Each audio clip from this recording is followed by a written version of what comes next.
Ciao, mia figlia Maria mi dice che sono un vanitoso, un crestoso, forse lo sono diventato, non lo so, sarete voi che lo giudicherete, un pochino forse mi sento vanitoso perché continuiamo a aumentare i numeri diciamo, dei servizi che facciamo, dei minuti sul canale YouTube e questo grazie a voi che sempre di più ci state seguendo e sempre più di voi si iscrivono al canale. Ecco, per noi è molto importante, è un sostegno che ci date, che mi date, mi dà veramente una grandissima forza, quindi vi continuo a sollecitare, iscrivetevi al canale, è semplicissimo, dove c'è la campanellina, basta cliccare, siete iscritti e poi se volete vi arrivano anche le notifiche ogni volta che mettiamo qualcosa di interessante, potete anche selezionare il tipo di notifica, va bene? Grazie, ciao e buona giornata e grazie ancora. Nuova beffa per il comando di polizia locale riguardo la sede all'Isola Saloni.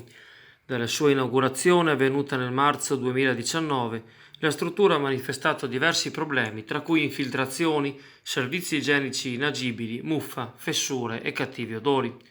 Ora un accesso agli atti del consigliere Marco Dolfin ha dato modo di scoprire che i prossimi interventi per la manutenzione del lastrico solare verranno effettuati solo nella parte residenziale dell'immobile, lasciando scoperta proprio la pertinenza del comando. Inoltre, gli interventi pianificati sarebbero non conformi a quanto ha valutato il perito nominato dal Tribunale e soprattutto il Comune di Chioggia non si è costituito parte nell'azione legale promossa dagli altri condomini contro l'impresa costruttrice. Nell'assemblea di condominio dello scorso 23 luglio era presente anche l'ente, per quota parte millesimale, in quanto intestatario della sede della polizia locale. La parte dove lavorano gli agenti, sottolinea Dolfin, verrà risistemata solo in caso di sopravvenute liquidità economiche. Vorrei capire come l'amministrazione comunale intenda tutelare l'interesse pubblico, dal momento che durante una seduta di commissione è stato detto che in pendenza di una causa legale non può intervenire, ma dai verbali si apprende che il comune stesso non ha voluto essere parte proprio di questa sacrosanta azione legale contro chi ha costruito in tali condizioni. Messaggio elettorale a pagamento. Mandatario Luca Massaro. Ciao, mi chiamo Patrizia Trapella. In un territorio in cui si fondono la terra e il mare, la nostra pesca e la nostra agricoltura hanno bisogno di un sostegno e di tutela, sia per le imprese che per i nostri lavoratori.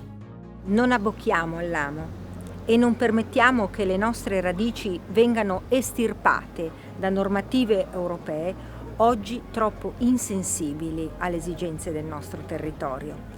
Vota Patrizia Trapella, una P e due L. Io mi candido alle regionali del Veneto con Fratelli d'Italia insieme a Giorgia Meloni per Luca Zaia, presidente. Messaggio elettorale a pagamento. Mandatario Luca Massaro. Finalmente il tratto del canale Perottolo prospiciente il Sagraetto viene liberato dalle imbarcazioni che non avevano regolare titolo d'ormeggio. Dopo numerose segnalazioni nel tempo, anche da parte di Chioggia Azzurra, l'amministratore della società partecipata SST, Emanuele Mazzaro, ha preso la situazione di petto e nel giro di una settimana, da quando era comparso il cartello che intimava i non autorizzati a trasferirsi altrove, il canale nei pressi dei giardini del Vescovado è praticamente sgombro di natanti. Al momento sono rimaste solo 2 barche, spiega Mazzaro. Domani ultimeremo la rimozione dei tubi innocenti. Viene così a conclusione una vicenda annosa che aveva gettato nel degrado uno dei luoghi più belli del centro storico. Nei giorni scorsi, tuttavia, gli utenti della zona vicina al ponte pedonale lamentavano che i tubi rimossi erano stati ricollocati di notte in prossimità del Museo Diocesano, causando impedimenti alla circolazione acquea. Ora comunque un bando e una nuova graduatoria rimetteranno a regime l'intera area.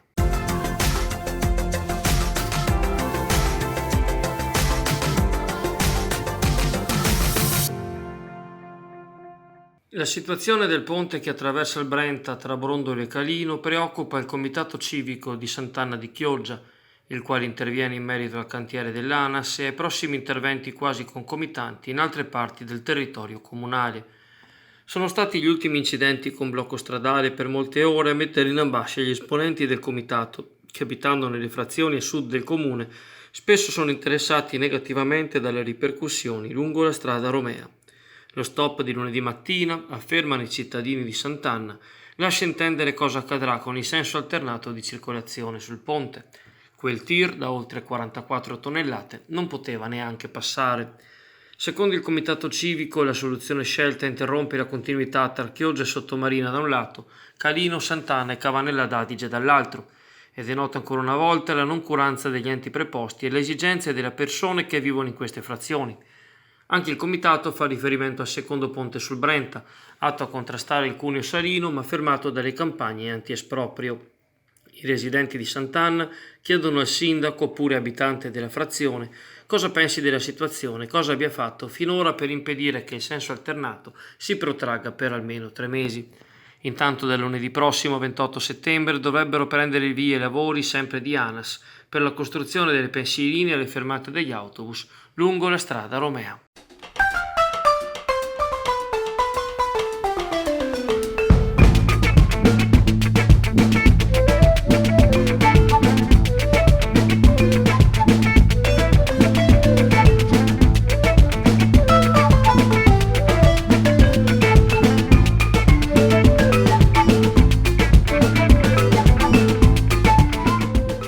Dopo la pesca, anche le strutture ricettive turistiche stanno per essere oggetto di un bando regionale di finanziamento in rapporto all'emergenza sanitaria tuttora in corso.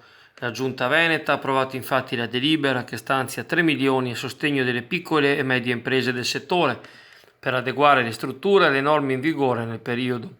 Si tratta di denaro volto all'acquisto di macchinari di igienizzazione, alla dotazione di bagni separati, di strumenti di protezione per ristoranti, di presidi di primo soccorso, di mascherine per il personale e i clienti. Le manifestazioni di interesse al bando potranno essere presentate dal 16 ottobre al 27 ottobre prossimi. Le imprese che in base ai criteri stabiliti nel bando rientreranno nell'elenco delle domande ammesse dovranno poi presentare la vera e propria domanda di contributo dal 18 novembre fino al 16 dicembre. Il contenuto integrale del bando con modalità di accesso, termini e criteri di erogazione sarà pubblicato nel sito della Regione Veneto.